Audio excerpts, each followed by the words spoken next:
आदे कि उत्तर प्रदेश के सीतापुर में शराब के नशे में प्रिंसिपल पहुंचा स्कूल, आंगनवाड़ी कार्यकर्ताओं और बच्चों के साथ मारपीट हुई। यूपी के कुशीनगर में गंडक नदी में 6 मछुआरे बहे, रेस्क्यू कर 3 मछुआरों को बचाया गया और नदी में मछली पकड़ने के लिए मछुआरे गए थे। यूपी के चंदौली में बस हादसे में घायल शिक्षिका और ड्राइवर की हालत गंभीर है, वाराणसी रेफर किया गया। उत्तर प्रदेश के बहराइच में हाई टेंशन लाइन की चपेट में आने से युवक की मौत हो गई और पेड़ की छटाई पर युवक कर रहा था, जिस दौरान ये बड़ा हादसा हुआ।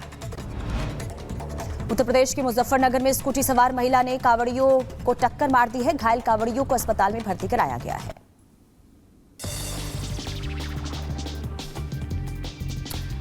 इसके अलावा देखिए होम डेकोर फ्रीबक्स ने अपना नया ब्रांड संसार किया लॉन्च, 50 शहरों में 350 स्टोर्स बनाए, Bollywood star Ranveer Singh brand ambassador बने।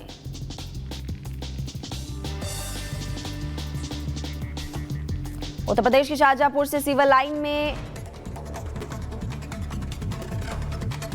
उत्तर प्रदेश के शाहजहांपुर में सिविल लाइन में सेना की गाड़ी फंस गई और उसके बाद ट्रैफिक पुलिस की रिकवरी गाड़ी भी वहां पर फंसी, लंबा जाम लग गया। उत्तर प्रदेश के शाहजहांपुर में बाढ़ का पानी लोगों के घरों में घुसा, नाराज लोगों ने हाईवे पर लगाया लंबा जाम।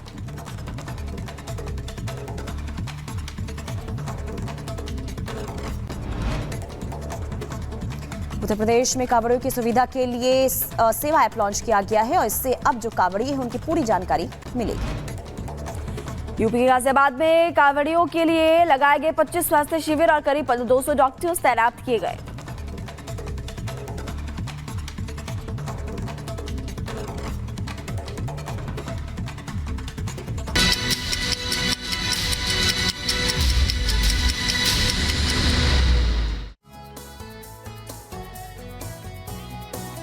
तो 2 मिनट में भारत के जरिए हमने तमाम बड़ी खबरें आप तक पहुंचाई, लेकिन खबरों का सिलसिला जाग उठा भारत पर ऐसे ही जारी रहेगा। आप बनी रहिए। डायरेक्टर रक्षदा खान पर इंस्टीट्यूट के अंदर धर्मांतरण गैंग चलाने का संगीन आरोप लगा है। इस ट्रेनिंग इंस्टीट्यूट में पढ़ने वाले छात्र छात्राओं का आरोप है कि इस ब्यूटी इंस्टीट्यूट की संचालिका रक्षदा खान लगातार बच्चों पर धर्मांतरण का दबाव बना रही है।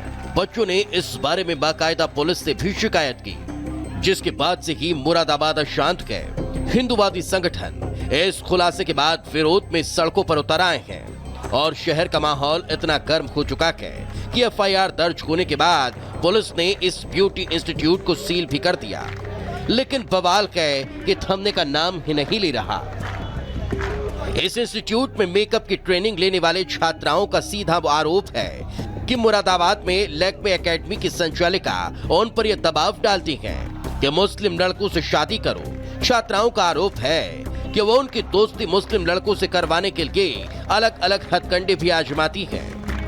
एक ब्रेन वॉश किया जा रहा है यहाँ पे लड़कियों को बोला जा रहा है कि आप इस्लामिक धर्म के बारे में जाने, इस्लाम धर्म कैसा होता है कैसा नहीं होता है, उसकी खूबियों के बारे में जाने। किस तरह से ब्रेन वॉश किया जाता है इस्लाम के बारे में? ब्रेन वॉश ये किया जाता है कि वो पहले एक हिंदू थी और उन्होंने वो कन्वर्टेड हुई है, वो मुसलमान बनी है, तो उन्होंने शादी की, तो वो हमें कहानियाँ बताती है कि देखो मैं 19 साल की एज में घर से भाग गई थी और देखो आज मैं अपने परिवार के साथ इतना खुश हूँ, मेरा हस्बैंड मेरे को बहुत खुश रखते हैं और मेरी जो फैमिली थी वो भी आज मान गई है। अगर इन फ्यूचर तुम भी ऐसा कुछ करते हो तो कोई दिक्कत नहीं होगी।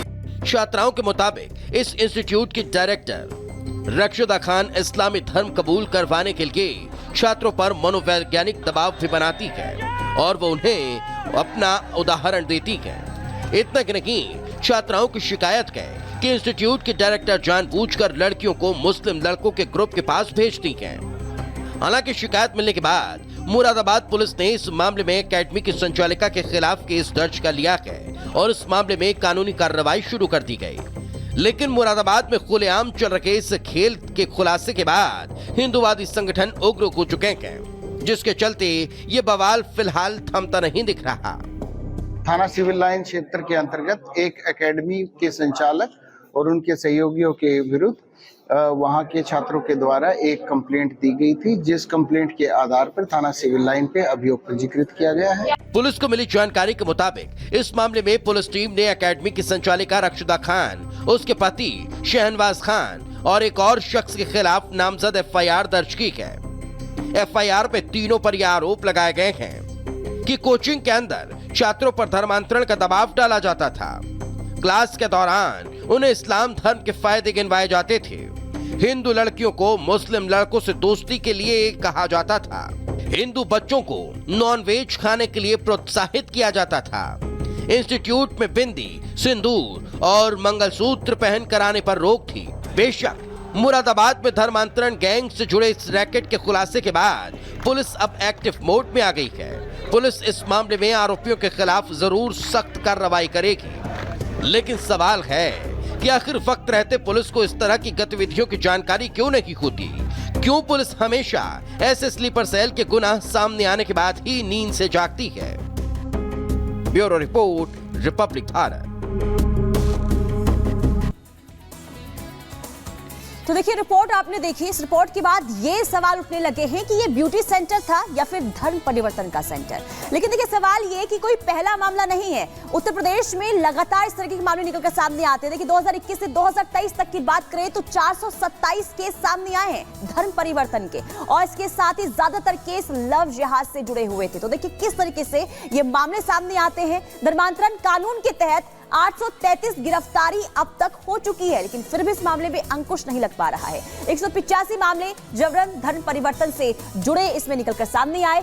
पीड़ितों ने कोर्ट के सामने इसका खुलासा किया, कबूल किया है किस तरीके के मामले जो हैं वो सामने आए। 2021-2023 में 65 नाबालिगों का धर्म परिवर्तन हुआ है। तो किस तरीके से देखिए भोले भाले जो बच्चे हैं उनको फंसाया जाता है। बरेली में सबसे ज्यादा मामले दर्ज हुए हैं। बरेली जो है किस तरीके से एक सेंटर एपिक जो है वो बना हुआ है धर्म परिवर्तन का। तो यूपी में धर्मांतरण गैंग की गतिविधि लगातार जारी है, गिरोह जो है वो लगातार सक्रिय है। उत्तर प्रदेश में गैर कानूनी धार्मिक रूपांतरण निषेध कानून लागू है, लेकिन इसके बावजूद भी जो गिरोह है वो बाज नहीं आ रहा है। 10 साल तक की जेल का प्रावधान भी है, लेकिन किसी को फिर भी किसी भी तरीके का खौफ नहीं है।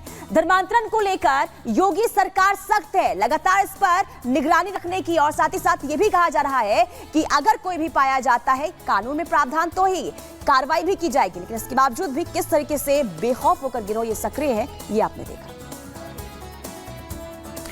और चलिए खबरों में आगे बढ़ते हैं। देखिए, अगर आप गलती करने से पहले अंजाम के बारे में सोच ले तो हो सकता है कि आप बुरा वक्त देखने से बच जाए, लेकिन ऐसा कई बार नहीं होता। कुछ लोग इसके बारे में सोचते भी नहीं है और फिर वो करते हैं, जिसके बाद उनकी मुश्किलें बढ़ती हुई नजर आती है। ऐसी खबर उत्तर प्रदेश के बरेली से भी सामने आई। लेकिन आप बखूबी जानते हैं कि मुहर्रम के दौरान कुछ लोगों ने खूब बवाल मचाया, और अब उन बवाल करने वालों पर उत्तर प्रदेश के मुख्यमंत्री योगी आदित्यनाथ लगातार एक्शन ले रहे हैं। उन पर एक्शन लिया जा रहा है और अब उनके घर पर बुलडोजर चल रहा है। लगातार आपको बता रहे हैं किस तरह से एक्शन होगा। इस रिपोर्ट को आप देख लीजिए।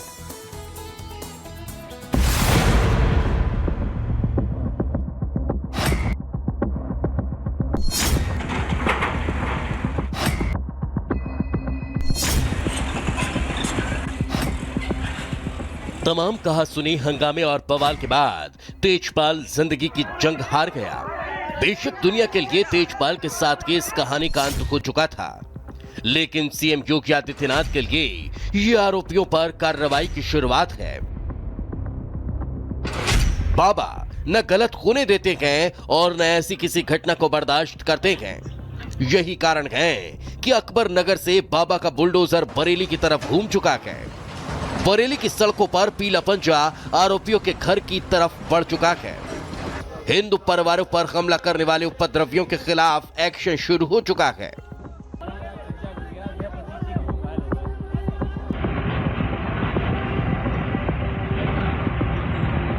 लाइन से तकरीबन 10 घर बताए जा रहे हैं जिस पर बुलडोजर कार्रवाई जो है वो की गई है। संभवतः ये उन्हीं के घर बताए जा रहे हैं जिन्होंने जो हिंसा 19 तारीख को हुई उसमें बढ़ चढ़कर आगे बढ़े हुए थे। और प्रशासन का साफ तौर पर कहना है कि ये जो घर आप देख रहे हैं जो कि अब बुलडोजर जब यहाँ पर चला तो ये घर जो है वो कहीं ना कहीं सरकारी ज़मीन पर बने हुआ। हालांकि लोगों का भी कहना है कि अगर इस तरीके से हुड़दंग होगा, इस तरीके से अगर लॉ एंड ऑर्डर पर खतरा होगा तो कहीं ना कहीं बुलडोजर कार्रवाई करना जरूरी है। हिंसा के बाद से कई लोग फरार हैं। तो आप देखेंगे आसपास के जो घर हैं उनके दरवाजे तो खुले हुए हैं, लेकिन घरों के अंदर कोई भी मौजूद नहीं है। बाबा का बुलडोजर भी एक्शन में आ गया है। कई आरोपियों के घरों पर बुलडोजर चला। मुहर्रम जुलूस के दौरान विवाद के बाद मर्डर मामले में 75 लोगों के खिलाफ केस दर्ज गए। इनमें 10 आरोपियों के घरों पर बुलडोजर चला। इस कार्रवाई के पीछे की वजह है कि इनका ग्राम समाज की जमीन पर कब्जा कर घर बनाना। यूपी प्रशासन ने उपद्रवियों की 11 संपत्तियां चिन्हित की हैं। ग्राम समाज की जमीन पर अवैध कब्जे का आरोप है। कब्जा की हुई जमीन पर मस्जिद